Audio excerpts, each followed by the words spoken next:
Hello, my paper peeps. Welcome to another scrapbook card hack. Today I will show you how to create the perfect wax seal. In this tutorial, I will showcase how I used things around the house to produce these wax seals. I'll tell you this now, it will blow your mind what I actually used to make these beauties. So stick around till the very end where I will show you tips and techniques on how to create the perfect modern wax seal. So here we go, let's get crafting. Now, the first thing you want to do when you are melting your wax is just to make sure that you've got a nice, very even pour like this, a nice melted wax. Don't rush the process. I am notorious for rushing the process. So make sure that the wax is completely melted. Now, you're probably wondering where I got this mold. Well, this is a silicone candy mold. Honestly, when I saw this in the craft store, I wasn't thinking, oh, let's make candy with my kids. I actually saw it as a way to produce these modern wax seals that's not your traditional pour where they're uneven, but they actually have these cool ridges and really neat designs to them. But I want to share with you what wax seal stamps to use with this particular mold. Now, again, this is a silicone candy mold that you can get at any craft store, and there are a ton of different ones out there. This one in particular is a 1-inch mold, and I'll show you what each wax seal stamp looks like after you've placed it in this candy mold. Before we get started, always have some cotton swabs and alcohol on hand. And the reason why I say this is that when you pour the wax from the dispenser, it can get everywhere, and so you need something that will clean it up and remove any wax from the side of the well and prevent it from just spilling over into your candle and all over the basin that holds this spoon.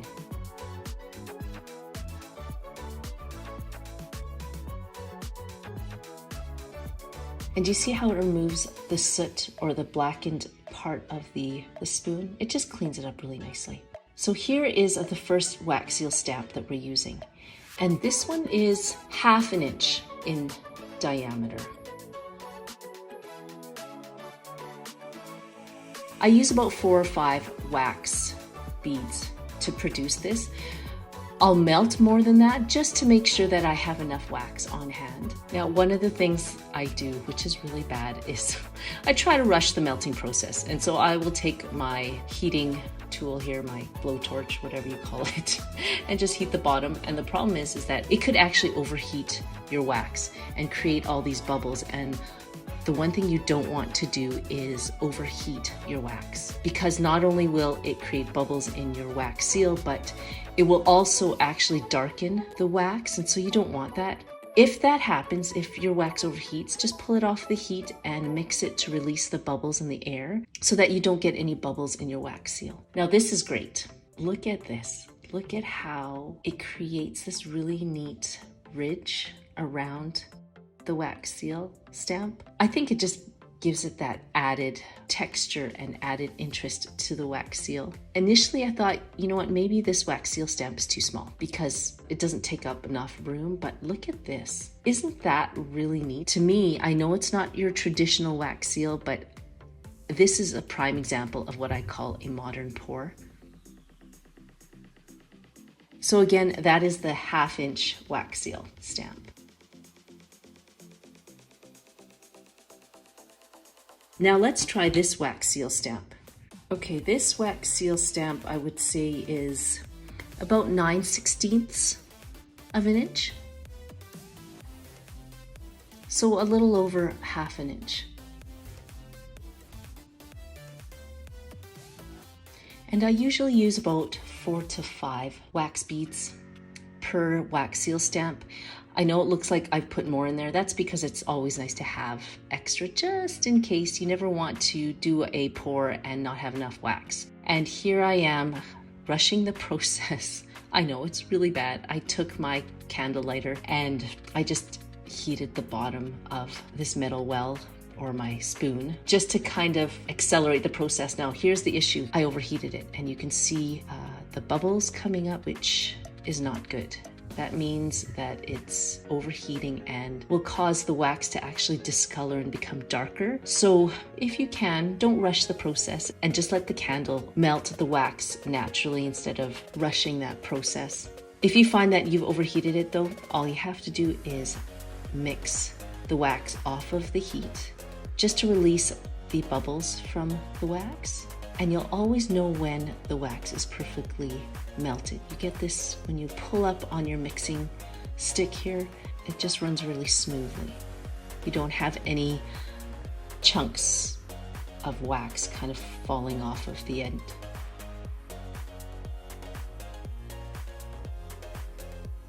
Now look at this. Isn't this beautiful? It looks like a pumpkin pie. I know it looks edible, but I think this is by far one of the coolest wax seals I've ever made, just because now you have this added interest on the back. And you're probably thinking, well, why would you want it to look a certain way, or why would you want all this added detail on the back? Well, I actually use a lot of wax seals in my scrapbook journals, and more specifically on my tags. And a lot of the time, the actual wax seals stick out of the top of the tag. And so you always see the back side, which I mean, really, whatever. I know, first world problems.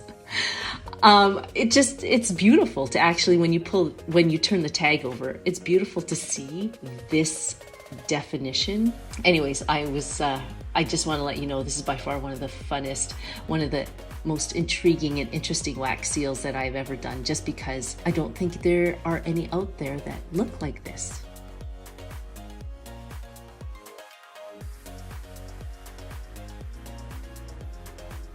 So let's try this next wax seal stamp. And if I'm not mistaken, this one is 3/4 of an inch.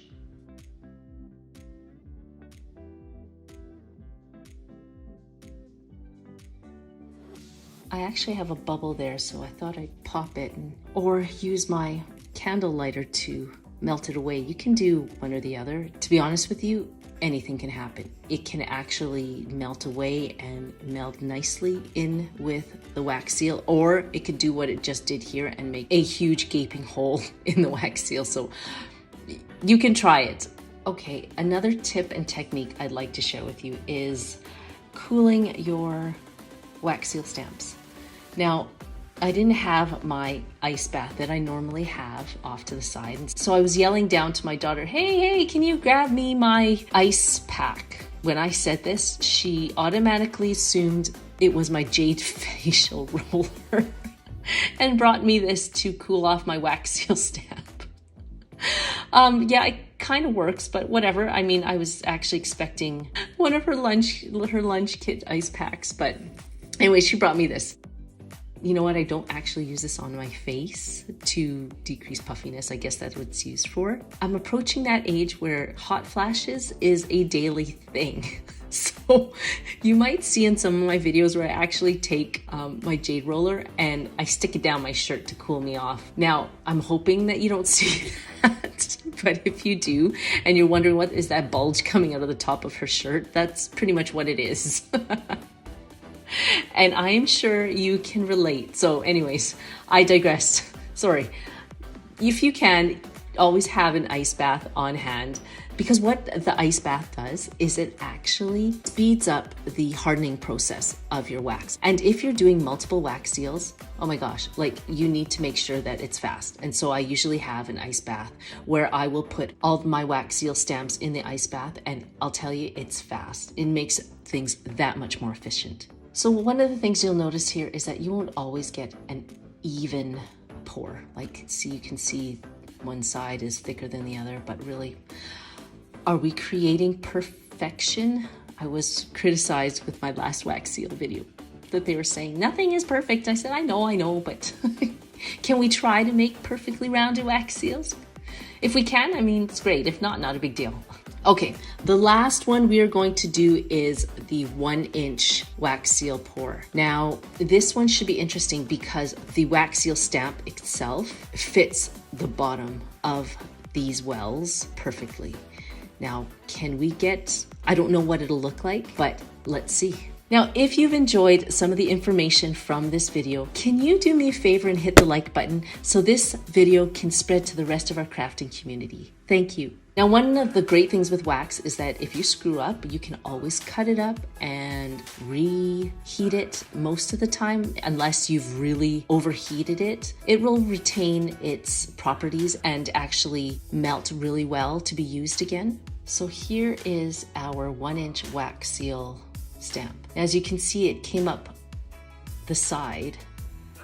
I'm not liking that too much. I mean, if it came up the whole side all the way around the wax seal, I'd be like, oh, that's really cool. Keep that. Now, part of me was like, can I actually cut that off so that it matches the rest of the wax seal? Or you could just leave it like that. And then I thought, let's try to remove it and see what it does. And shockingly, it very easily snaps off at the edge there because it's quite thin and it does match the rest of the wax seal. But don't you love that detailing there? It's just so, I don't know, I like it. Now, I really hope you liked these videos. If you're interested in more modern wax seal scrapbook hacks, then make sure you watch the videos at the end of this video where I will show how you can use other things around the house that will make perfectly rounded wax seals. If not perfect, awesome, interesting wax seals. So take care and we will see you soon. Bye.